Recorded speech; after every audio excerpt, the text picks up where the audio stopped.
let's go ahead and get you a shot and change out those front shocks.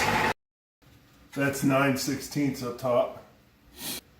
I searched around to find the fitting for the top of these shocks, but I never found it. I do have Lyle 2400. I also searched on the internet and I found Dorman 49012, which is a part that you can't get anymore, or a tool rather that you can't get anymore. So before I cut this Lyle 2400, I guess I should try to get this fitting with a crescent wrench maybe, or needle nose vice grips. Actually, let's remove this mud shield here with these friction tabs. A pain in the rear. There. Now we have a little bit more room to work. See that guy? I guess I could force it on there, but we'll see if we can get this left-handed metric crescent wrench to work. It broke loose. Got these shocks with the thought that they would be easy peasy to replace, and they have been not difficult, definitely not as difficult as the fuel tank, the side fuel tank on a bullnose truck. That was one of the most difficult things I've done, turning a wrench recently. We'll get them off. Should go ahead and use the crescent wrench to take this nut off the top instead of using my line wrench. You just swing her out, and look, it's fully compressed and she's not hardly extending. So these shocks are shot. I don't know, maybe these are OE. They don't have any paint on them besides this white paint. We got 7/8 on this side, and we got 3/4 on this side.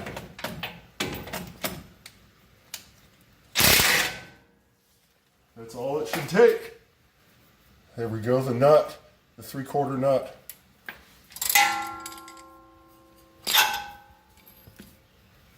Seven-eighths bolt. You go right like that at the bottom of the shock. Here's the shock. Look at that. The rubber's completely deteriorated.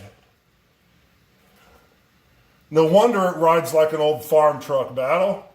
I'm glad I didn't have to take this part off of the frame, because I'm sure that would have not ended well.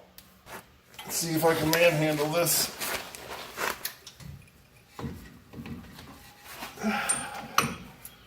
Well, she's in there loosey-goosey.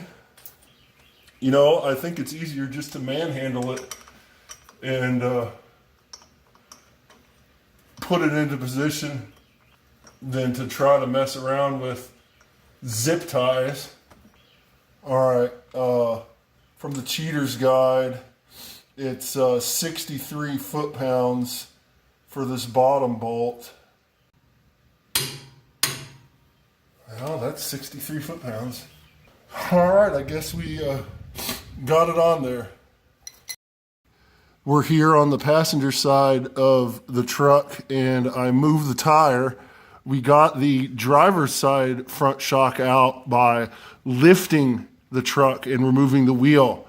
So let's see about removing the front shocks with the truck still on the ground. We got a 9/16 ratchet here, and it happens to be a different size than the other side. There's 5/8. Got a crescent wrench to hold the shock from rotating, like we did on the last side. There. That's all it takes. If your truck isn't rusted northern truck. So we have the top bolt undone, and we got this bottom nut right here and the bolt that goes across. We got a 7/8 socket with a 1/2 inch drive on the front side. And we got, 3/4 on the back side that we've already loosened up. But let's go ahead and do this with the socket on the front side.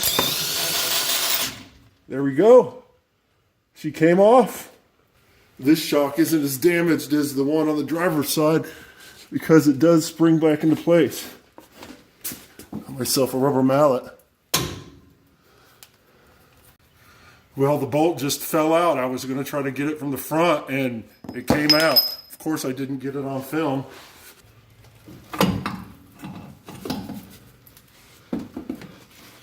There's the shock. And I think you should just lift the truck and take the wheel off to give you more room, and move your truck someplace where there's a lot of room, because I'm in between the passenger's front fender and passenger front wheel and the wall of my shop. I have an engine hoist to my left and I have an Oldsmobile engine to my right. So I guess let's go ahead and get the new shock and we'll get it in here because we've got the worst of it done. So she's ready for the new shock battle. All right, the bottom's on. Now I gotta wrestle it. It's not gonna be easy. Might have to do the old zip tie trick. Here's another reason not to install the shocks with the vehicle on the ground. Torquing it is going to be a pain.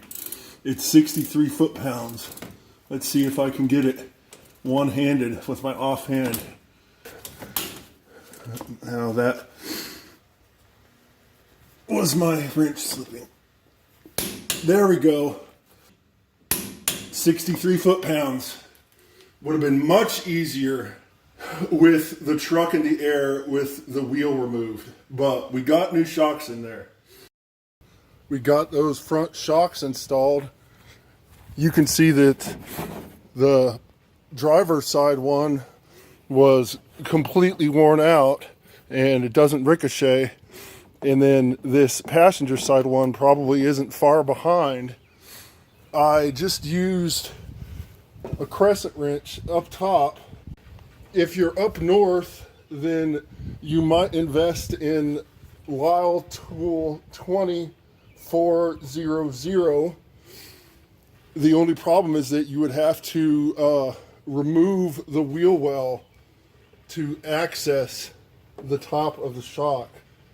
Lyle Tool 2400. We installed Monroe 34928, so hopefully it provides a little bit better ride. Thanks for helping me out today, Battle.